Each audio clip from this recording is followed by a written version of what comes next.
नमस्कार भाइयों और प्यारी बहनों, आज छठा नवरात्रा है। मन प्रेम में मां के लगा होगा। जय माता दी। दुर्गा के छठे स्वरूप का नाम है कात्यायनी। उस दिन साधक का मन आज्ञा चक्र में स्थित होता है। योग साधना में इस आज्ञा चक्र का अत्यंत महत्वपूर्ण स्थान है। नवरात्रि में छठे दिन हम इस मां की आराधना करते हैं।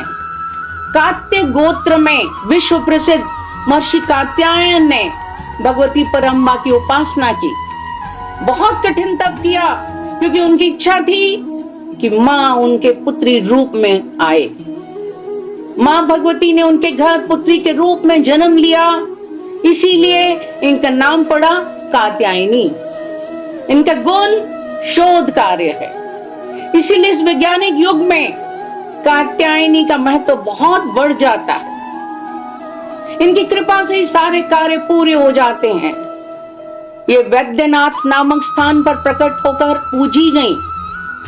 मां कात्यायनी अमोघ फलदायिनी है। भगवान कृष्ण को पति के रूप में पाने के लिए ब्रज की गोपियों ने कालिंदी यमुना के तट पर इन्हीं की पूजा की थी। इसीलिए ये ब्रज मंडल की अधिष्ठात्री देवी के रूप में प्रतिष्ठित है। इनका स्वरूप अत्यंत भव्य और दिव्य है।